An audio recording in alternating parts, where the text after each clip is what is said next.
Hello everyone, मैं doctor Ankur Verma.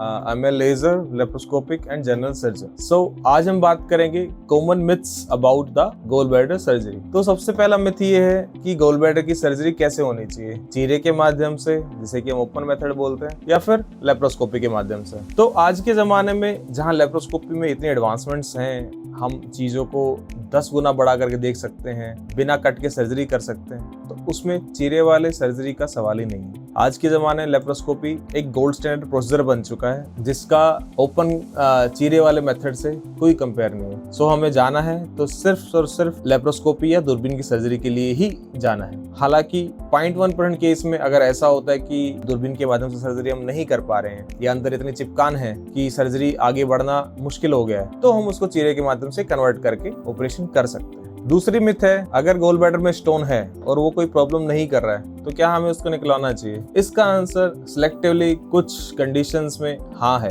जैसे कि अगर आपका स्टोन 1.5 सेंटीमीटर या 2 सेंटीमीटर से ज्यादा है, तब आपको सर्जरी के लिए चले जाना चाहिए। And if you are old age and stone size is big, तो इंडिया है हमारा जो एक कैंसर के लिए एक हाई रिस्क बेल्ट में है। जो एशियन बेल्ट है वो पूरी गोल ब्लैडर कैंसर के लिए हाई रिस्क जोन बोलते हैं इसको। तो इसलिए बेटर है कि ऑपरेशन करा लेना चाहिए। हालांकि कैंसर होने के चांसेस लेस देन 1% ही होते हैं, बट स्टिल आई रिकमेंड कि छोटी सर्जरी है, 10-15 मिनट की सर्जरी है, आप क्यों रिस्क ले और इसको करा के खत्म करना चाहिए। तीसरी सबसे बड़ी मिथ ये है कि अगर स्टोन छोटा है तो क्या ऑपरेशन से बचा जा सकता है? इसका जवाब भी नहीं है। ऐसा नहीं होता। एक बार गोल ब्लैडर ने स्टोन बनाना शुरू कर दिया तो स्टोन का साइज मैटर नहीं करता। अगर आप मुझसे पूछे, according to surgical standard books, smaller stones are more dangerous, क्योंकि अगर ये स्टोन नीचे नलकी में पास हो जाते हैं, जिसको सीबीडी बोलते हैं, सीबीडी में अगर ये पास हो जाते हैं और इसने पेनक्रियास को इन्फ्लेम कर दिया, तो ये पेनक्रियाटाइटिस नाम की गंभीर बीमारी हो सकती है, जो आपको आईसीयू तक भी लेके जा सकती है। तो छोटे स्टोन की सर्जरी कराना भी उतना ही जरूरी है। एक और बहुत बड़ा मिथ कि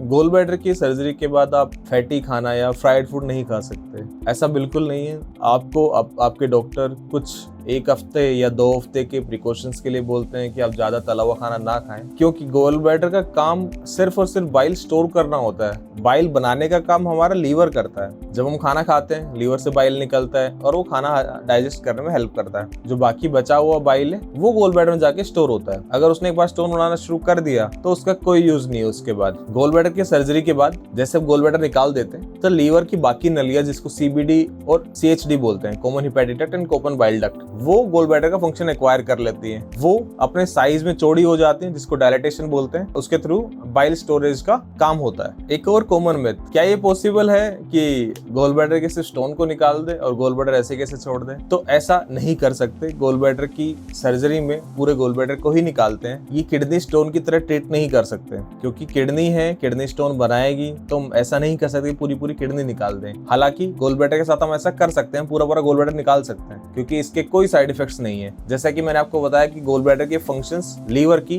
नलियां एक्वायर कर लेती हैं, तो इसलिए गोल ब्लैडर को सेफली निकाला जा सकता है। बेसिकली इस वीडियो का एक मैसेज यही है कि gall bladder surgeries are safe. ये इन सर्जरीज को हम दूरबीन के माध्यम से, छोटे छोटे चीरों के माध्यम से आसानी से किया जा सकता है। अगर आपको गोल स्टोन्स है और आप मुझसे मिलना चाहते हैं तो आप एडवांटा हॉस्पिटल रोहतक आ सकते हैं, Monday to Saturday 9 to 5। Thank you.